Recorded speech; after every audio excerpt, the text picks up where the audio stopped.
Numa noite calma em Lisboa, Miguel acreditava que o silêncio era um refúgio. Até que uma simples abordagem policial se transformou no início de uma história secreta, feita de olhares proibidos, segredos sufocantes e escolhas impossíveis. Quando a verdade insiste em vir à tona, quem terá coragem de não se esconder? Era noite em Lisboa. Uma daquelas noites em que as ruas parecem suspensas no tempo, com o ar parado e o som distante de um motor a ecoar entre prédios silenciosos. Eu conduzia devagar, sem pressa de chegar a lado nenhum, perdido nos meus próprios pensamentos. Vinha de casa de um colega da universidade, e enquanto o rádio tocava em volume baixo, não conseguia afastar a sensação de vazio que me acompanhava nos últimos tempos. Falava sozinho em voz quase inaudível, como se as palavras pudessem preencher o silêncio que pesava no habitáculo. E foi nesse momento que vi, pelo espelho retrovisor, o clarão repentino das luzes azuis e vermelhas de um carro da polícia. O meu estômago encolheu de imediato, um reflexo instintivo, como se tivesse sido apanhado em falta, mesmo sem saber porquê. Encostei o carro à berma, com as mãos firmes no volante. O coração batia-me tão alto que parecia querer sair-me pela garganta. Sabia que não estava a fazer nada de errado, mas a presença daquelas luzes tinha o poder de me transformar num culpado imaginário. Vi a sombra de uma figura aproximar-se pelo espelho lateral. Um homem alto, passo seguro, como se o chão lhe devesse respeito. O som das botas contra o asfalto ecoava mais do que devia, cada passo a prolongar a ansiedade. Boa noite. Documentos, se faz favor. A voz dele não foi brusca, mas tinha um peso particular, firme, incontornável. Entreguei a carta de condução e o registro do carro com mãos ligeiramente trêmulas. Não queria prolongar aquilo. Queria apenas que fosse rápido, que fosse rotina. Tem consciência de por que o parei? Perguntou, sem desviar o olhar. Não, senhor agente. Tem uma luz traseira fundida. Vai ter de a substituir. Assenti de imediato, quase com alívio. Uma lâmpada queimada, nada mais. Mas o estranho é que ele não devolveu logo os documentos. Ficou ali, imóvel, a olhar primeiro para o papel, depois para mim. O tempo parecia estender-se como um fio demasiado esticado, prestes a rebentar. Senti o peso dos olhos dele fixos no meu rosto, demorados, como se procurassem algo que não estava escrito em nenhum documento. Saia do carro. Olhei-o com surpresa. Algum problema? Procedimento. Não havia margem para discussão. Abri a porta e saí. O ar fresco da noite bateu-me na cara, mas não foi suficiente para aliviar o calor que sentia por dentro. Estava nervoso, sem saber o que esperar. Ele manteve-se próximo, demasiado próximo para ser apenas rotina.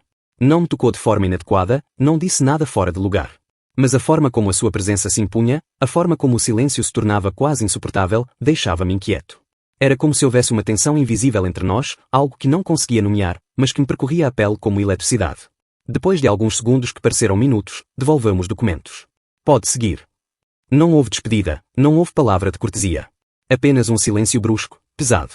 Voltei para o carro com os nervos em franja, tentando convencer-me de que aquilo não tinha passado de um episódio banal. Mas, dentro de mim, sabia que não.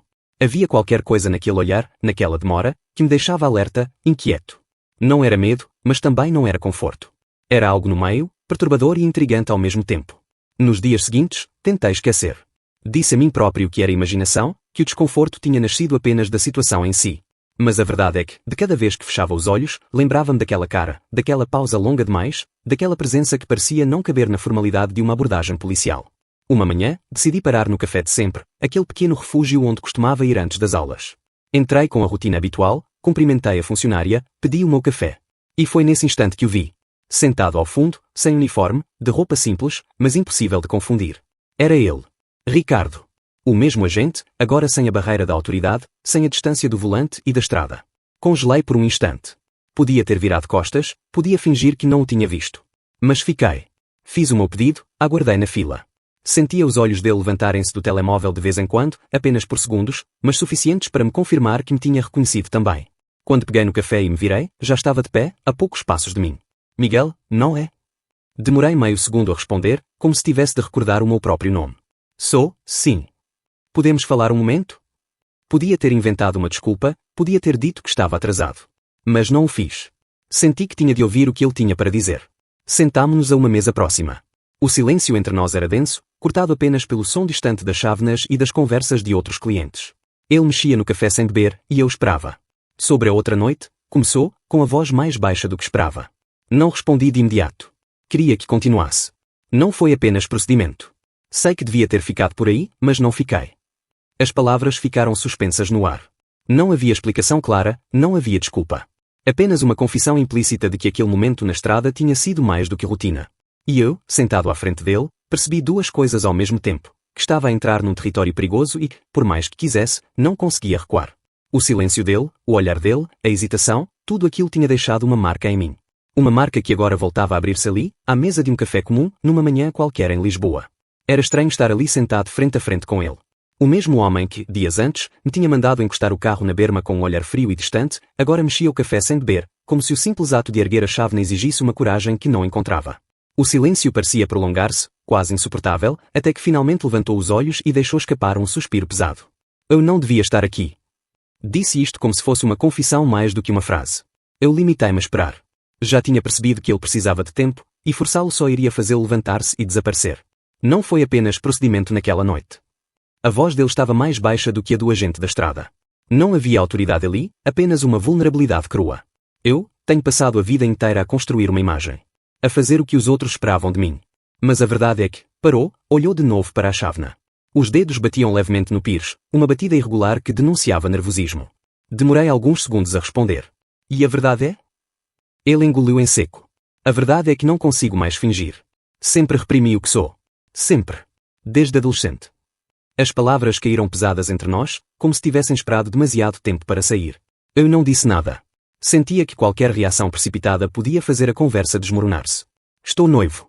Chama-se Inês. A forma como pronunciou o nome soou estranhamente distante, como se falasse de alguém com quem já não tinha ligação. Estamos juntos há 4 anos. Temos data marcada para casar daqui a 1 mês. Senti um aperto no peito ao ouvir aquilo. Por mais que não quisesse, não pude deixar de pensar que estava prestes a entrar num terreno minado, um espaço onde não havia segurança para nenhum de nós. E mesmo assim, continuou, mesmo assim não consigo ignorar o que sinto. E não estou a falar apenas daquela noite. Desde então não paro de pensar nisso. Haiti. As últimas palavras ficaram suspensas no ar. Ele disse-as de frente, sem hesitar, mas ao mesmo tempo com um peso que me fez perceber que não era uma frase fácil de soltar. A minha primeira reação foi uma mistura de choque e uma estranha compaixão. Eu sabia que havia perigo ali. Sabia que era um caminho capaz de magoar todos os envolvidos. Mas também percebia a coragem que tinha sido necessária para ele admitir aquilo em voz alta. Ricardo, tens noção do que estás a dizer? Perguntei, tentando manter a calma. Tenho. E é isso que me assusta. A tensão era quase palpável. O ruído do café à nossa volta parecia distante, como se estivéssemos isolados numa bolha invisível. A cada palavra dele, mais percebia que estava diante de alguém a viver uma guerra interna, entre a imagem que precisava de sustentar e a verdade que já não conseguia esconder. Passei anos a fingir que era só amizade, que eram só impulsos passageiros. Convenci-me de que ia passar. E durante algum tempo resultou. Mas agora não consigo. A voz dele tremia levemente. Com ela, com a Inês, sinto obrigação. Comigo próprio, sinto vergonha. Mas contigo sinto liberdade. E é essa liberdade que me assusta mais do que tudo. As palavras ficaram gravadas em mim como ferro quente. Eu não sabia o que dizer. Sentia-me dividido entre a consciência de que estava a ouvir a confissão de um homem prestes a rebentar e a estranha sensação de estar a ser puxado para dentro da sua tempestade. Não devia estar a contar-me isto. A minha voz saiu mais dura do que esperava, mas não era frieza, era defesa. Eu sei. Mas não aguento mais guardar. Ele inclinou-se ligeiramente para a frente. Os olhos encontraram os meus de uma forma que me deixou sem escapatória. Não havia mais uniformes, não havia mais distância. Apenas Ricardo, um homem despido de certezas, pronto a assumir que a vida que levava não correspondia àquilo que realmente era. E a Inês? Perguntei, sabendo que a resposta seria dolorosa. Não sei. Não sei o que vou fazer. Não quero magoá-la, mas também não posso continuar a mentir-lhe. Já magoei o suficiente só por viver calado. O nó na garganta dele era visível. Pela primeira vez percebi que o peso daquela confissão não era apenas atração, era também culpa. Culpava-se por enganar alguém que lhe tinha entregue confiança, mas ao mesmo tempo culpava-se por nunca ter tido coragem de ser verdadeiro consigo próprio. Tu não tens culpa do que sentes, arrisquei dizer. Mas tenho culpa do que escondi. Tenho culpa de ter prometido a alguém uma vida que não sei se consigo dar. O silêncio voltou a instalar-se, mas desta vez era diferente. Não era o silêncio desconfortável do primeiro encontro. Era um silêncio cheio de perguntas que nenhum dos dois conseguia responder. Dentro de mim, uma batalha começava a formar-se. Sabia que aceitar aquele desabafo, ficar ali a ouvir, já me colocava numa posição perigosa. Mas ao mesmo tempo, havia algo naquela sinceridade que me tocava. Era raro ouvir alguém falar com tanta transparência, mesmo que essa transparência fosse construída à base de dor e contradições. Quero perceber-me, disse ele, finalmente. Não te estou a pedir nada. Só precisava de dizer. Preciso de dizer a alguém antes que enlouqueça. Olhei mais uma vez. Havia nele uma mistura estranha de força e fragilidade. O mesmo homem que parecia invencível de uniforme agora tremia perante a própria verdade. E eu, sentado à frente dele, não sabia se devia fugir ou ficar. Mas uma coisa era certa, aquela confissão já tinha mudado tudo. Por mais que tentasse convencer-me de que podia sair dali e esquecer, no fundo sabia que não. Aquele momento tinha deixado uma marca demasiado funda. E a cada segundo, mais percebia que estava preso numa rede de tensão e segredos, numa história que não tinha escolhido, mas da qual já fazia parte. O café terminou, mas a conversa ficou em suspenso. Sabíamos que não era um fim, mas um princípio. Um princípio inquietante, perigoso, ao mesmo tempo, impossível de ignorar. Começou de forma quase inocente, como se tudo pudesse ser explicado pela curiosidade de dois desconhecidos que se cruzaram por acaso. Uma mensagem curta, seca, sem adorno: espero que esteja tudo bem. Vinda dele, tinha um peso diferente. Eu olhei para o telemóvel durante longos minutos, sem saber se devia responder. Não era comum receber mensagens de alguém que, dias antes, me tinha parado na estrada com o distintivo ao peito. Mas, ainda assim, respondi: está, obrigado. E consigo. E foi o suficiente para abrir uma porta que nenhum de nós sabia como fechar. As mensagens começaram assim, banais. Perguntas sobre o dia, observações soltas, frases que podiam passar por educação ou cordialidade. Mas havia algo no tom, algo subentendido, que me fazia perceber que aquelas palavras carregavam mais do que aparentavam. Passei pela cafetaria hoje, lembrei-me de si. Está a chover, Lisboa fica diferente nestas noites, não fica? Cada uma destas frases parecia mais um pretexto do que uma partilha. E eu lia e relia, tentando encontrar o que estava escondido atrás delas. Com o passar das semanas, as mensagens tornaram-se mais frequentes. Não havia excessos, não havia palavras explícitas, mas havia uma constância que falava mais alto do que qualquer declaração. Era como se cada toque do telemóvel fosse um lembrete de que eu estava preso numa rede invisível, uma rede que Ricardo ia tecendo com cuidado, fio a fio, até me deixar imobilizado. A primeira vez que nos encontramos fora do café aconteceu quase sem planeamento. Ele escreveu: podemos falar longe daqui? Preciso de espaço. Hesitei antes de responder. Sabia que dizer que sim era aceitar entrar num território cada vez mais perigoso. Mas disse. Encontrámo-nos num parque afastado, já perto da noite. Estava encostado ao carro quando cheguei, com os braços cruzados e uma expressão que misturava firmeza e desorientação. Não sei porque é que veio, disse ele quando me aproximei. Nem eu. A resposta saiu-me sem pensar, quase como um reflexo. O silêncio que se seguiu foi longo, apenas interrompido pelo som distante do vento a atravessar as árvores. Ele olhou-me por alguns segundos, depois desviou o olhar para o chão. Estou cansado de fingir. Todos os dias acordo e visto uma vida que não é a minha. No trabalho, em casa, até comigo próprio. Mas cada vez que falo consigo, sinto que não consigo continuar nessa mentira. Havia um peso brutal naquela confissão. Era como se tivesse tirado um tijolo de uma parede que estava prestes a ruir. Eu sabia que não era simples. Estava noivo, tinha uma vida planeada, um futuro escrito em papéis e compromissos. Mas, ainda assim, estava ali, a confessar que nada daquilo correspondia ao que realmente era. E eu? Perguntei, com a voz mais firme do que esperava. Onde é que eu entro nisso? Não entra. É isso que me confunde. Não quero arrastá-lo para isto. Mas não consigo deixar de pensar em si. A tensão entre nós era insuportável. Não havia gestos, não havia aproximação física, mas cada palavra carregava uma energia que parecia atravessar o espaço. Eu sentia que estava a lidar com um homem dividido entre duas existências, a vida que tinha construído à custa de anos de silêncio e a verdade que finalmente ameaçava romper esse silêncio. Nos dias que se seguiram, continuámos a encontrar-nos em lugares discretos, longe de olhares. Eram conversas intermináveis, às vezes sobre banalidades, outras vezes sobre o abismo que se abria diante dele. Falava da pressão no trabalho, dos colegas que não suspeitavam de nada, da família que exigia ser alguém que já não conseguia ser. E, em cada frase, havia uma batalha interna, como se lutasse contra fantasmas que só ele via, mas que eu começava a sentir também. Eu tornava-me, pouco a pouco, testemunha da sua crise. Ele falava como quem se confessa, como quem descarrega um peso que não sabe onde mais largar. Nunca falei disto com ninguém. Nunca. Nem a mim próprio. Dizia estas palavras com uma seriedade que me deixava sem resposta. O simples facto de ser a primeira pessoa a ouvir estas verdades tornava a ligação entre nós mais perigosa e mais impossível de cortar. E, no entanto, havia sempre uma linha que não era atravessada. Nunca houve gestos proibidos, nunca houve mais do que palavras. Mas essas palavras, ditas em segredo, em lugares escondidos, carregavam uma intensidade que nenhum gesto físico teria igualado. Era a tensão constante do que podia acontecer, mas não acontecia, que nos mantinha presos um ao outro. Lembro-me de uma noite em particular. Estávamos sentados num banco de jardim, quase às escuras. Ele falava do futuro casamento, da impossibilidade de continuar naquele caminho. A voz tremia-lhe, não de medo, mas de cansaço. Não sei o que fazer. Se continuo, destruo-me. Se paro, destruo tudo à minha volta. Era um dilema sem saída, e eu sentia-o como se fosse meu. Por vezes, perguntava-me por que ficava. Por que não me afastava? A resposta era simples, ao mesmo tempo, impossível de explicar. Havia algo naquela verdade dele que me puxava, como se assistir à sua luta fosse uma forma de também enfrentar a minha. Estava ali, não apenas como cúmplice de um segredo, mas como alguém que começava a perceber que a vida raramente se encaixa nos moldes que a sociedade impõe. Com o tempo, comecei a perceber que a luta dele não era apenas contra o medo do julgamento, mas contra anos de autorrepressão. A cada encontro, era como se fosse retirando camadas, mostrando não o agente de voz firme, mas o homem que nunca se permitiu ser. E, de cada vez que o ouvia, sentia-me ser arrastado mais fundo para dentro dessa luta invisível. Era invisível porque ninguém sabia. Aos olhos do mundo, ele era o noivo dedicado, o polícia exemplar. Mas, na realidade, era um homem em guerra consigo próprio, dividido entre o que devia ser e o que queria ser. E eu, cada vez mais, era a única testemunha dessa batalha. As mensagens não paravam. Umas simples, outras carregadas de silêncio. Havia frases curtas que pareciam não dizer nada, mas que eu sabia esconder em muito mais. Como está o seu dia? Não era apenas cortesia. Era um pedido de proximidade, uma forma de certificar de que não estava sozinho. E eu respondia, sempre. Sabia que, se não o fizesse, o silêncio podia ser demasiado pesado para ele. A cada encontro, a tensão aumentava. Não pela expectativa de algo físico, mas pela consciência de que estávamos a caminhar sobre um terreno instável, que podia ceder a qualquer momento. A sensação de perigo não vinha de fora, mas de dentro. E era isso que tornava tudo tão intenso. Eu não sabia onde aquilo ia dar. Não sabia se, no fim, Ricardo teria coragem de enfrentar a vida que tinha construído ou se recuaria para dentro do silêncio.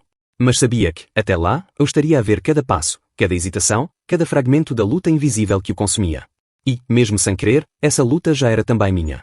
Começou de forma quase imperceptível, como acontece sempre que um segredo começa a ser arranhado pelo rumor. Primeiro, pequenas mudanças no olhar dos colegas dele, silêncios que antes eram naturais e que agora soavam forçados, comentários interrompidos de repente quando entrava numa sala. Eu não precisava de estar presente para perceber. Bastava ouvi-lo ao telefone, bastava a maneira como a sua voz se tornava mais áspera ao falar do quartel. Eles sabem, dizia, não dizem nada, mas sei que sabem. O rumor tinha a força de uma corrente subterrânea, invisível à superfície, mas capaz de arrastar tudo no momento certo. Um jantar em que alguém o viu comigo, uma conversa mal interpretada, um olhar demorado que alguém decidiu guardar na memória. Não havia provas, não havia certezas, mas o suficiente para que começassem a soprar histórias de boca em boca. Ricardo voltava para casa cada vez mais cansado. Não era o cansaço físico dos turnos, era outro, mais pesado, o cansaço de sustentar duas vidas ao mesmo tempo. Às vezes chegava e ficava em silêncio, sentado no sofá, sem forças sequer para ligar a televisão. Eu olhava-o e via um homem a quebrar-se lentamente, não pela falta de coragem, mas pelo peso constante da suspeita. A família não demorou a reagir. Foi primeiro a irmã, que deixou de atender as chamadas. Depois o pai, com uma mensagem curta, seca, escrita sem espaço para interpretação, és uma desilusão. A mãe foi diferente, escreveu-lhe um texto longo, mas cada palavra era uma acusação. Como pudeste fazer isto antes do casamento?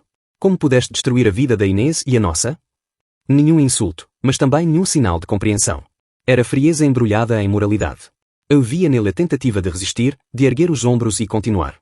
Mas cada vez que lia essas mensagens, o silêncio que se seguia era mais denso. Não chorava, não se revoltava. Limitava-se a guardar o telemóvel no bolso e a repetir, eles nunca me conheceram. Nunca quiseram conhecer. Até que chegou o dia da reunião interna. Ele já sabia que ia acontecer.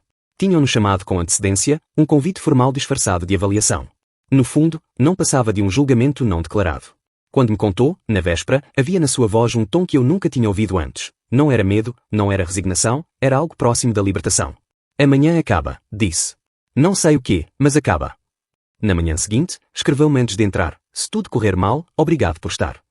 Li aquelas palavras repetidamente, como se fossem um testamento silencioso. A sala estava cheia. Não precisei de estar lá para imaginar. Supervisores, colegas de longa data, rostos conhecidos e outros que só apareciam em ocasiões críticas. O capitão, sentado à cabeceira, tentava manter uma postura de neutralidade, mas era impossível.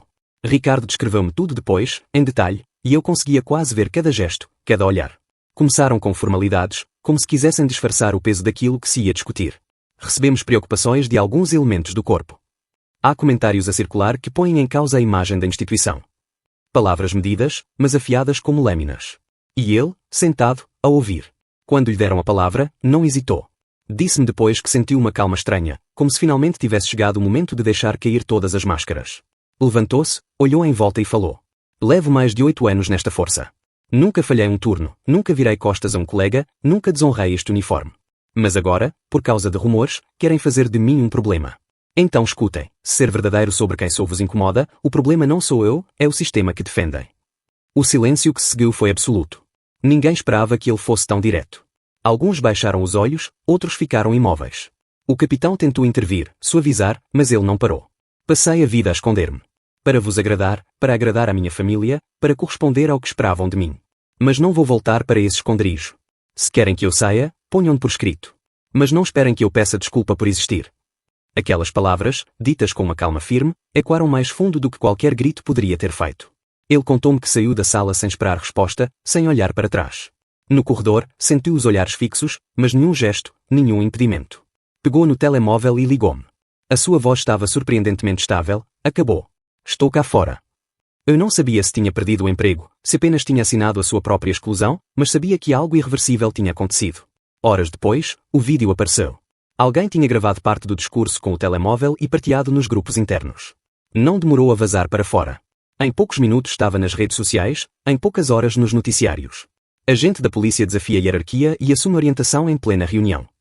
Se ser quem sou é um problema, o problema não sou eu. A frase tornou-se manchete.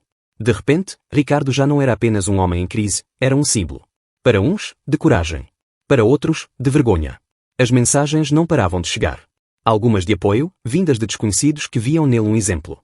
Outras, carregadas de rancor, acusando-o de expor demais, de envergonhar a instituição, de destruir uma família. Em casa, a pressão era ainda maior. A mãe ligou-lhe a chorar, a pedir que retirasse tudo, que negasse, que dissesse que era mentira. O pai recusou-se a falar. Inês apareceu uma vez, não para discutir, mas para lhe devolver a aliança. Espero que encontres paz, disse apenas, antes de se afastar. E eu, sentado à frente dele, vi um homem que tinha perdido quase tudo em poucos dias, o respeito da família, a confiança dos colegas, o casamento que nunca chegou a acontecer. Mas, ao mesmo tempo, vi alguém que finalmente respirava. Doí, sim, confessou-me, mas pela primeira vez sinto que estou inteiro. Essa foi a parte que me marcou mais. A ideia de que a verdade, mesmo dolorosa, pode ser um alívio maior do que qualquer mentira confortável. Mas também percebia o preço que ele pagava. Estava isolado. Tornara-se visível demais para regressar ao anonimato, mas invisível para aqueles que o deviam apoiar. E enquanto o via enfrentar essa tempestade, sabia que eu próprio estava dentro dela. Era impossível não estar. Porque, no fundo, ser testemunha da coragem dele fazia-me perceber que, muitas vezes, o preço da verdade não é apenas suportado por quem a declara, mas também por quem escolhe ficar ao seu lado. Nunca pensei que o silêncio pudesse ser tão ensurdecedor. Depois da reunião, depois das notícias, depois do vídeo que correu como fogo pelas redes sociais, o mundo parecia ter parado em volta de Ricardo. Já não havia sussurros escondidos, já não havia olhares de suspeita. Havia algo pior, o vazio da exclusão. No quartel, ninguém lhe dizia nada em voz alta, mas cada gesto denunciava a distância. O lugar que antes fora dele parecia agora território proibido. Foi transferido para funções administrativas, uma sala sem janelas, uma secretária com papéis irrelevantes. Não foi uma punição oficial, mas era um castigo silencioso. Não me expulsaram, dizia-me, mas querem que eu me canse sozinho, que desista. Eu via nos olhos dele o peso dessa rotina, mas também uma obstinação que me surpreendia. Não lhes vou dar o gosto, repetia.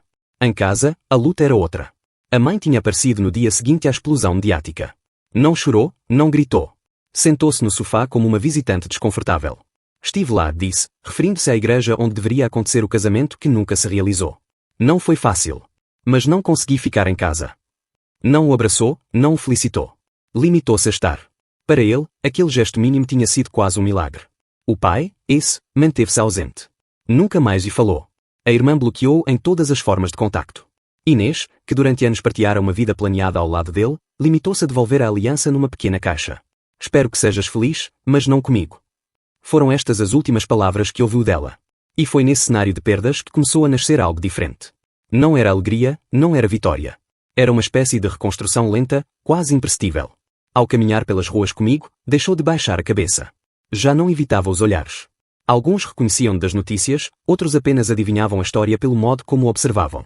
Ele enfrentava-os todos com a mesma serenidade dura. Não devo nada a ninguém, dizia. Essa postura era inspiradora, mas também perigosa. Num mundo habituado a máscaras, alguém que insiste em viver sem elas torna-se uma provocação constante. Recebia mensagens anónimas, algumas de apoio, outras carregadas de ódio disfarçado. No trabalho, os colegas continuavam a afastar-se. Mas, no meio desse isolamento, começaram a surgir vozes inesperadas. Um agente mais novo aproximou-se dele um dia, em privado. Não sou seu amigo, mas respeito-o. Outro limitou-se a cumprimentá-lo com um aceno mais demorado do que o habitual. Pequenos gestos, mas que quebravam a muralha de rejeição. Para mim, o mais impressionante era a forma como ele começou a respirar de outra maneira. Não falava mais de medo. Falava de desgaste, sim, de fadiga, mas já não de terror. É duro, confessava, mas ao menos é verdadeiro. E percebi que, para ele, a verdade tinha se tornado mais importante do que qualquer conforto perdido. A nossa vida, nesse período, ganhou um ritmo diferente. Já não havia encontros secretos, já não havia necessidade de esconder olhares. Íamos juntos a cafés, caminhávamos em parques, aparecíamos lado a lado sem disfarce. Claro que havia murmúrios, claro que havia quem nos seguisse com os olhos. Mas Ricardo recusava-se a recuar. Se eu me esconder agora, perco tudo o que conquistei. Houve um domingo em particular que guardo na memória. Estávamos a tomar o pequeno almoço, a mesa simples, a luz a entrar pela janela. Ele tirou uma pequena caixa do bolso e colocou-a em cima da mesa, sem preparação, sem discurso. Abriu-a. Não era uma aliança luxuosa, não havia romantismo exagerado. Era apenas um objeto pequeno, simbólico, mas carregado de peso. Não quero viver como antes, disse. E também não quero viver sem vós. Se tiver de pagar o preço, pago. Mas quero que seja contigo. Ri-me primeiro, incrédulo. Depois percebi que não havia nada para pensar. A resposta era óbvia, inevitável. Disse-lhe sim, e naquele momento senti que, apesar de tudo, algo tinha encontrado lugar. O casamento foi discreto, quase íntimo. Poucos convidados, apenas aqueles que tinham permanecido próximos. Inês apareceu, contra todas as expectativas. Não falou muito, mas aproximou-se de Ricardo, abraçou rapidamente e disse: espero que sejas feliz e que desta vez seja real. Depois saiu, sem ficar para o brinde. A mãe chegou meia hora antes da cerimónia. Não sorriu, não felicitou, mas sentou-se no fundo da sala. Para Ricardo, aquele gesto silencioso foi suficiente. Não houve discursos longos nem promessas de conto de fadas. Quando Ricardo disse sim, quero, não o disse como uma promessa distante. Disse-o como uma escolha presente, consciente, como alguém que finalmente podia falar sem medo. E eu percebi, ao olhar para ele, que aquela era a verdadeira vitória, não um final perfeito, mas a possibilidade de viver sem se esconder. Os dias seguintes não foram fáceis. No trabalho, a hostilidade não desapareceu. Mas já não tinha a mesma força. Alguns colegas começaram a tratá-lo com uma neutralidade fria, outros até arriscaram um cumprimento cordial. Não eram amigos, mas já não eram juízes. A mãe ligou uma semana depois. Vi-te feliz. Não me agrada, mas não consigo negar. Não era perdão, mas era um fio. E às vezes, um fio basta para começar a reconstrução. Caminhámos um dia pelo mesmo parque onde ele me tinha confessado, meses antes, que não aguentava mais fingir. Apertou-me a mão e disse: sabes o que foi pior? Acreditar que não merecia isto. Que tinha de viver a metade. Olhei-o e percebi a transformação. Já não era o homem dividido, já não era o agente de voz firme escondido atrás de um uniforme. Era Ricardo, inteiro, vulnerável e forte ao mesmo tempo. E amanhã? Perguntei. Amanhã escolho outra vez. Todos os dias. Ele nunca recuperou o posto antigo. Não foi promovido, não foi premiado. Mas isso deixou de importar. Aprendeu a sustentar-se sem máscaras, a falar sem medo, a amar sem esconder. E, nesse mundo que tantas vezes nos ensina a encolher, viver assim tornou-se um ato de resistência. Eu não sei o que virá depois. Ninguém sabe. Mas todas as vezes que o vejo regressar a casa, cansado, marcado pelo peso dos dias, e ainda assim olhar-me com a serenidade de quem já não tem nada a esconder, percebo que valeu a pena. Porque o amor, quando escolhido com verdade, não é apenas refúgio. É trincheira, é bandeira, é esperança.